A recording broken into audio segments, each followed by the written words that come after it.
नमस्कार, मैं हूं आपके साथ नैना यादव और लेकर हाजिर हूं हमारा खास शो नापाक।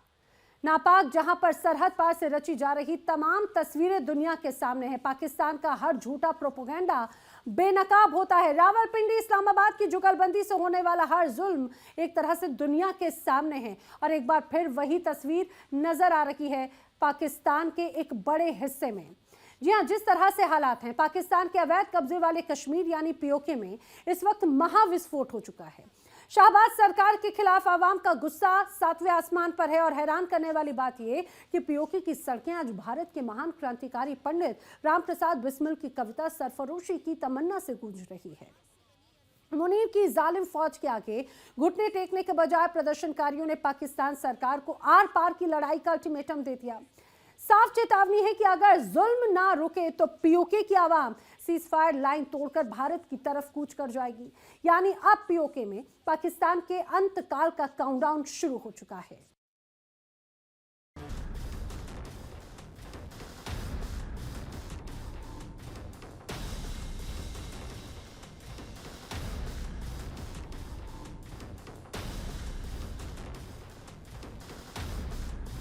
सुलगता हुआ मुजफ्फराबाद, बारूद के धुएं में घिरा रावलकोट और पाकिस्तानी हुकूमत की चूल्हे हिलाता ये जनसैलाब। तस्वीरें गवाह है कि पाकिस्तान के अवैध कब्जे वाले कश्मीर यानी पीओके में बगावत का वो ज्वालामुखी फट चुका है जिसे मुनीर की फौज और शहबाज शरीफ की लाठियां अब दबा नहीं सकती।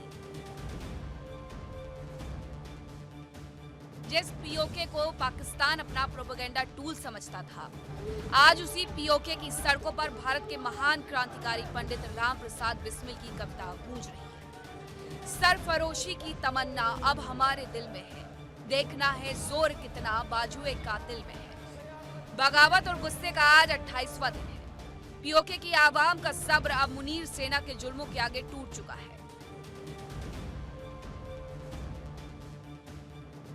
लेकिन इस आंदोलन की आग तब और भड़क उठी जब डडियाल में हक मांग रहे मासूम लोगों पर पाकिस्तान रेंजर्स ने अपनी बुजदिली दिखाई।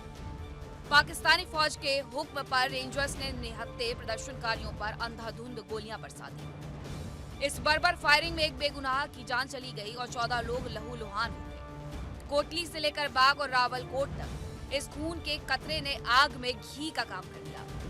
अब सिर्फ मर्द नहीं बल्कि पीओके की माताओं और बहनों ने भी चूल्हा चौका छोड़कर मुनीर की फौज के खिलाफ मोर्चा खोल दिया है।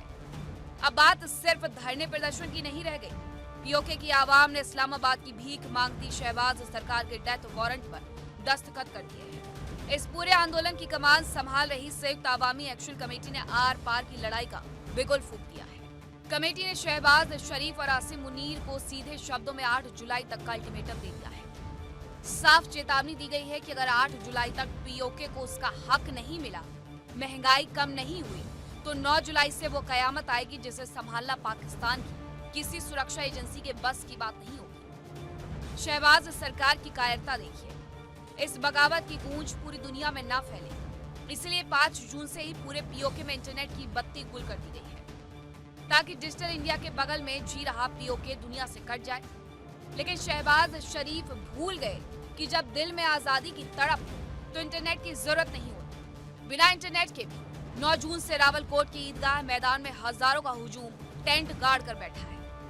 मुनीर इंटरनेट बंद करके क्रांति को नहीं रोका जा सकता क्योंकि पीओके के बच्चे बच्चे की जबान पर अब पाकिस्तान से मुक्ति का नारा है। पाकिस्तान की फौज कितनी क्रूर हो सकती है इसका अंदाजा आप जेएसी कमेटी के सदस्य सरदार अमन के इस बयान से लगाइए। वहाँ गरीब की कोई सुनवाई नहीं है, ना वोट का हक है, ना ही सियासी कल्चर है, ना ही सियासी जमातों का कोई अवाम के ऊपर कोई किसी किस्म की कोई रिलीफ है।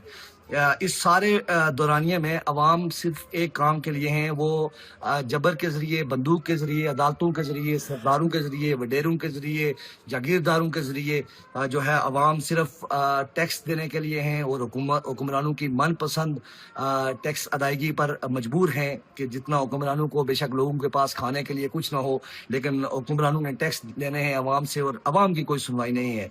पाकिस्तान के अंदर ये 2% तबका है, जो 2% तबका हम सब पर हाकम है और अवाम के बुनियादी हकूक को गसब करके उनका इस्तेसाल करता है।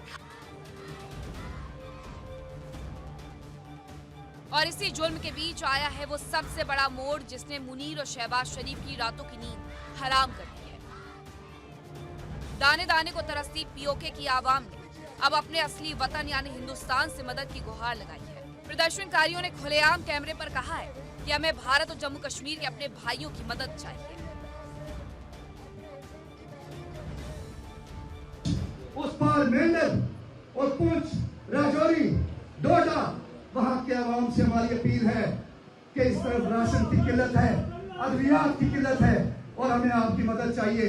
हमें आपकी मदद चाहिए, हमें सीज फायर लाइन का खात्मा चाहिए और हमें आपकी हमायत चाहिए। मेरी आवाम से अपील है, उस पार आवाम से अपील है कि आवाम जो है वो बढ़ेगी। और रास्ते, मैंने आपसे कहा ना, रास्ते अगर हम ये सियासी मुकालमे के लिए अगर हमने दरवाजा खोला हुआ है, अगर रास्ता खोला हुआ है और अगर कोई ये समझता है कि वो हमारी दिली गुफ्तगुओं को सुन के अगर कोई ये समझता है कि हम कहीं फंसे हुए हैं तो उसकी खामख्याली है।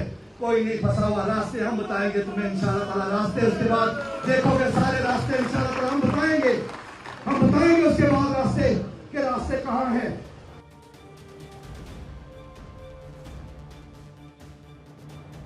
शहबाज शरीफ दुनिया भर में कटोरी लेकर घूम रहे हैं, सऊदी से लेकर के चीन तक भीख मांग रहे हैं, लेकिन पीओके को देने के लिए उनके पास सिर्फ खोखले वादे हैं। क्या 9 जुलाई को पीओके में पाकिस्तान का अंतकाल शुरू होने वाला है?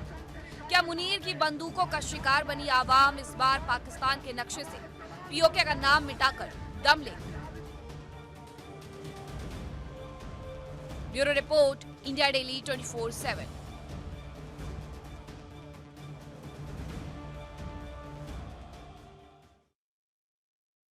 पाकिस्तान सुलग रहा है और सुलगाने वाला कोई और नहीं बल्कि पाकिस्तान का एक शीर्ष नेतृत्व है। शहबाज शरीफ और आसिम मुनीर अपनी जनता पर जिस तरह से अत्याचार कर रहे हैं, लोग अब आवाज बुलंद कर रहे हैं पाकिस्तान की सेना और सरकार के खिलाफ। नापाक में फिलहाल इतना ही। देश दुनिया की तमाम खबरें इंडिया डेली 24/7 पर आगे भी जारी हैं। देखिए इंडिया डेली 24/7 अब आपके स्मार्ट टीवी पर। इंडिया डेली मौजूद है सभी डिजिटल प्लेटफॉर्म पर लाइव और लगातार। इंडिया डेली 24/7 हर दिन राष्ट्र को समर्पित।